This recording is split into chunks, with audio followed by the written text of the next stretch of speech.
Bonjour mes frères, bonjour mes sœurs. Aujourd'hui, nous sommes le 22 novembre 2025. Il est 13h35. J'ai encore voulu partager la parole de Dieu avec vous. C'est votre serviteur, le révérend Georges David Ada. Il y a quelque chose ou une doctrine qui fait polémique et cela donne lieu à plusieurs interprétations. Mais je voudrais aussi vous donner ma part de compréhension sur cette problématique que je vais énoncer. Il s'agit de la polygamie. Les opinions sont divergentes. Est-ce qu'un chrétien peut être polygame? Et certains pasteurs vont défendre que le chrétien, il peut être polygame. Parce que dans la Bible, on a vu le roi Salomon, on a vu le roi David, qui était polygame. Même Jacob avait deux épouses, Rachel, Léa. Mais que dit la Bible? Je voudrais commencer avec un passage qui est parfois mal interprété. 1 Timothée 3, et on va lire à partir du verset 2. 1 Timothée 3. Alors, à partir du verset 2, il est dit, « Il faut donc que l'évêque soit irréprochable, mari d'une seule femme, sobre, modéré, réglé dans sa conduite, hospitalier, propre à l'enseignement. Il faut que l'évêque soit irréprochable, mari d'une femme. » Et nous allons continuer au verset 12. Les diacres doivent être maris d'une seule femme et diriger bien leurs enfants et leur propre maison. Les diacres doivent être maris d'une seule femme et diriger bien leurs enfants et leur propre maison. Je voudrais qu'on remarque tout de suite quelque chose. Ici, il n'est nullement dit qu'il est fait obligation à tous les chrétiens. Nous savons que c'est à Antioche qu'on a appelé les disciples de Jésus-Christ pour la première fois les chrétiens, d'accord. Mais ici, il n'est pas dit que tous les disciples de Jésus-Christ soient mariés d'une femme. Je ne sais pas si vous voyez la nuance. Il n'est pas dit que tous les disciples de Jésus-Christ, tous ceux qui se nomment disciples de Jésus-Christ, soient mariés d'une femme. On nous parle des évêques. On nous parle des diacres. Et quand nous prenons le mot évêque, en grec, c'est quoi un évêque? L'évêque en grec, épiskopos, signifie surveillant, gardien. Donc, les églises primitives, au temps des apôtres, il y avait besoin qu'il y ait quelqu'un qui veille à ce qu'il y ait de l'ordre dans la maison de Dieu. Ainsi donc, il s'agit des surveillants. Et ces surveillants ont pour mission, il est vrai, ont pour mission parfois d'enseigner. Donc, prioritairement, ce sont des personnes que les apôtres ont établies sur les assemblées, et vous savez que dans les assemblées, à l'époque, c'était des maisons où les gens vivaient ensemble. Ils partageaient tout ensemble, la nourriture, et ils faisaient la prière, ils partageaient la parole ensemble. Donc, il y a une nécessité que ces évêques-là, qui sont nourris aussi avec la provision qui est là pour les veuves, les orphelins, les missionnaires, les apôtres, les prophètes, etc. Il y a un souci qu'ils soient des personnes qui n'aient pas beaucoup de femmes et beaucoup d'enfants. Donc, Paul dit à Timothée, il faut que l'évêque qui soit mari d'une femme. Et on peut comprendre que c'est un peu par rapport à la fonction, à la mission de l'évêque. Parce que s'il y a plusieurs femmes, 2 femmes, 3 femmes, et qu'il y a des querelles, vous comprenez que ça va poser des problèmes pour l'ordre dans la maison de Dieu. Et il y a aussi le côté de la provision alimentaire.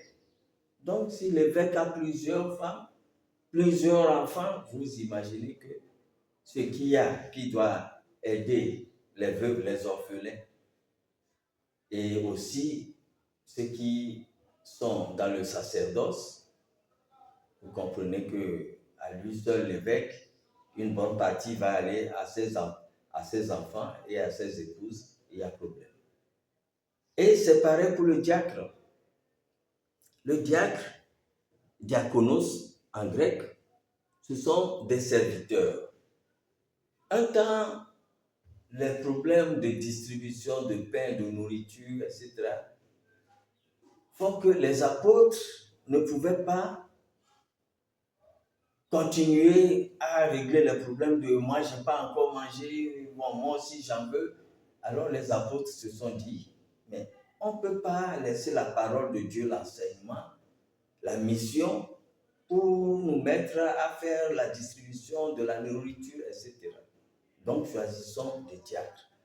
C'est comme ça que les diacres sont venus dans le ministère. Maintenant, ici, ce passage ne parle pas de tous les chrétiens, mais parle spécifiquement de l'évêque. Donc, c'est une recommandation de Paul qui dit que l'évêque soit et qu'il sache qu'il soit mari d'une femme, qu'il sache conduire sa maison. Ça veut dire qu'il ne faut pas qu'il y ait des disputes, etc. Qu'il sache maintenir sa maison dans la volonté de Dieu, de sorte que ses enfants ne soient pas un mauvais témoignage pour les gens qui sont dans la maison de Dieu. Donc, il est clair que ce passage-là ne concerne pas tous les chrétiens. Maintenant, la question qu'on doit se poser, maintenant, si quelqu'un n'est pas évêque, si quelqu'un n'est pas diacre, est-ce qu'il y a une imposition? Que quelqu'un me montre un verset qui oblige tous les chrétiens à être mariés d'une femme. Il y en a pas, ça n'existe pas. Parce qu'au moment où on donnait cette consigne aux évêques, le ministère pastoral existe, puisque Paul dit qu'il a donné aux uns comme apôtres, aux autres comme évangélistes, à d'autres comme prophètes, à d'autres comme docteurs. Donc ces ministères existaient. Mais Paul n'a pas dit que les pasteurs soient mariés d'une femme, que les prophètes soient mariés d'une femme.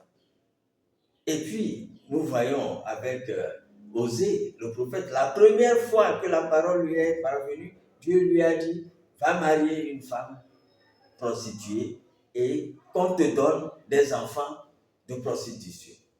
Et quand un enfant naissait, Dieu lui dit, appelle cet enfant-là de tel nom, parce que je veux faire ceci avec Israël.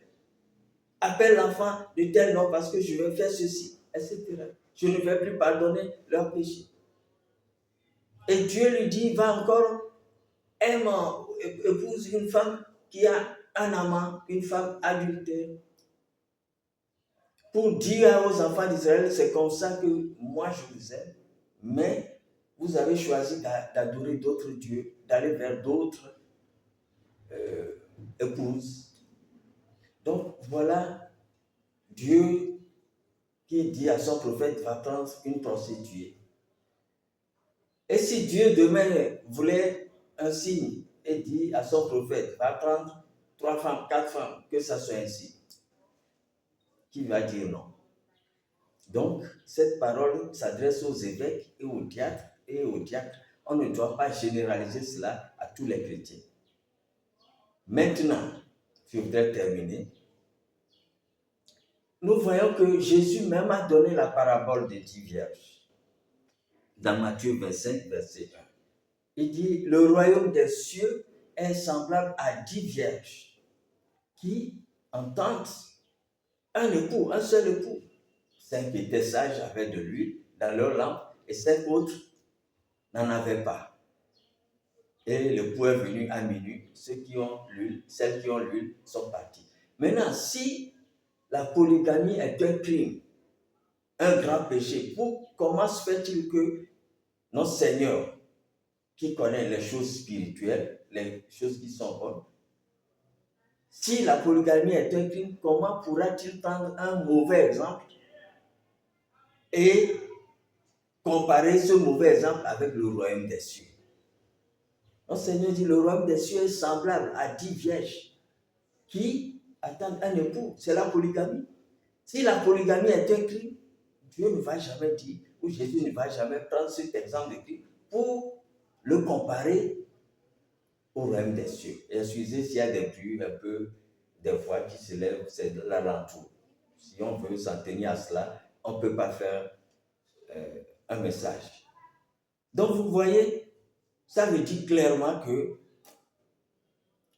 Dieu ne considère pas la polygamie comme un crime.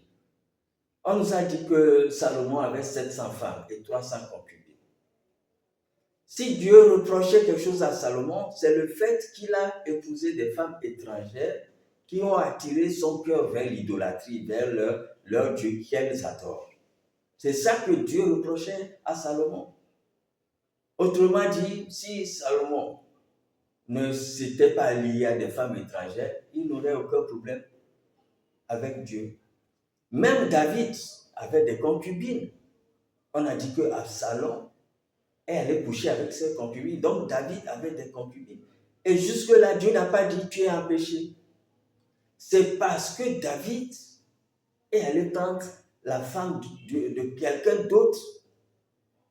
C'est là que Dieu s'est fâché. Il a envoyé Nathan. Et il a dit à Nathan, Dieu a dit à Nathan de lui dire, je t'ai donné ceci, je t'ai donné ceci. Si c'était peu, je t'en aurais ajouté. Autrement dit, si les femmes que tu avais étaient peu, je t'en aurais ajouté. Pourquoi tu vas prendre pour celui-là qui n'en a qu'une seule?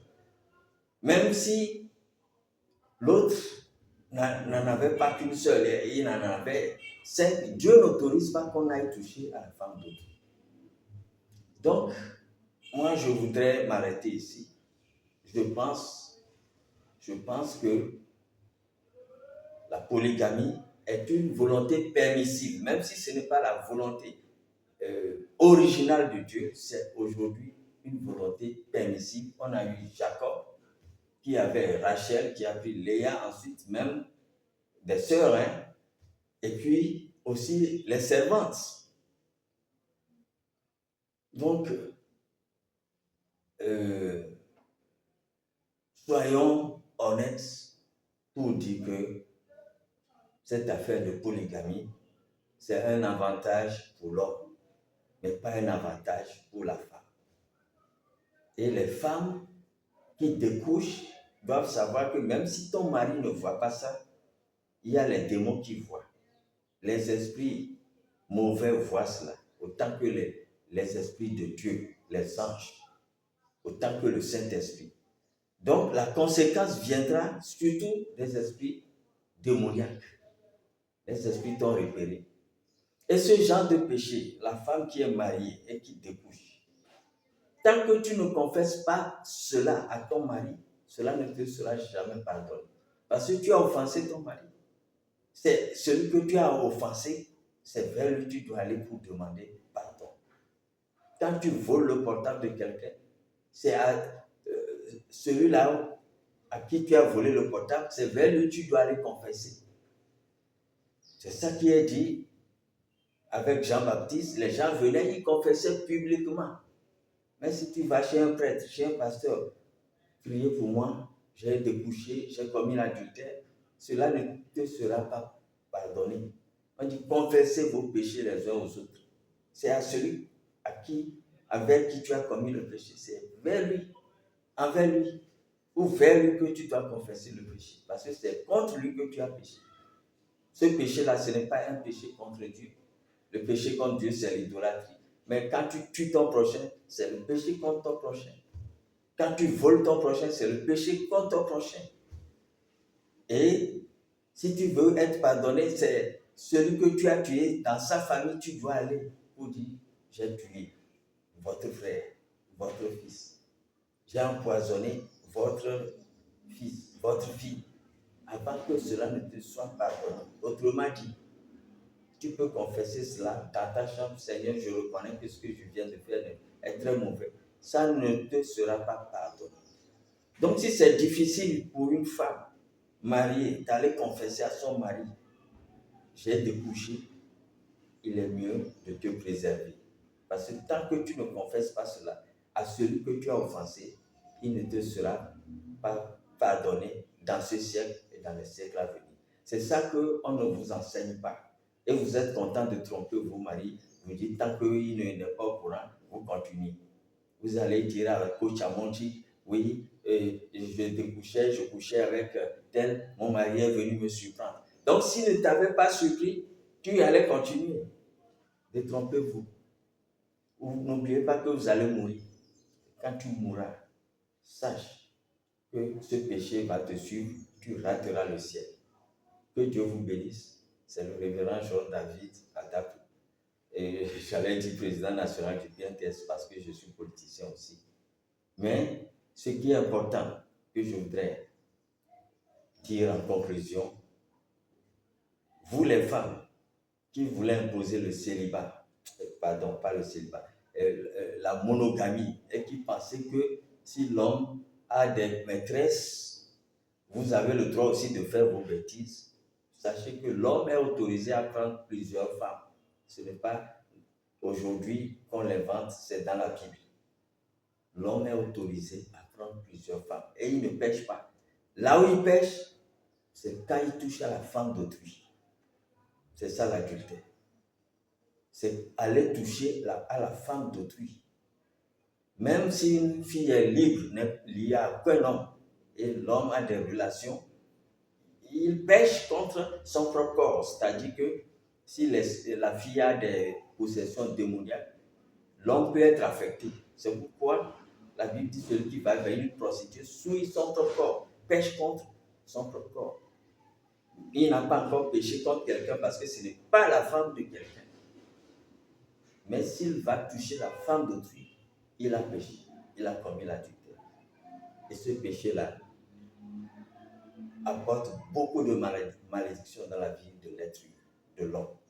Il vaut mieux l'éviter. Ce qu'on appelle femme d'autrui, il ne faut pas toucher. Parce que quand vous faites ça, vous pensez que vous faites ça dans le secret. Mais les démons, eux, ils voient, ils vont vous attaquer. Si rien ne t'arrive aujourd'hui, demain tu mourras, tu ne verras pas la face de Dieu. Parce que les démons vont dire, il a fait ceci, il a fait ceci. Eux, ils sont là. C'est leur mission de tenter. Mais au bout du fil, c'est eux qui seront là comme le procureur de la République pour dire, il a fait ceci. Dieu, il ne mérite pas ton royaume. Shalom, soyez bénis. Amen.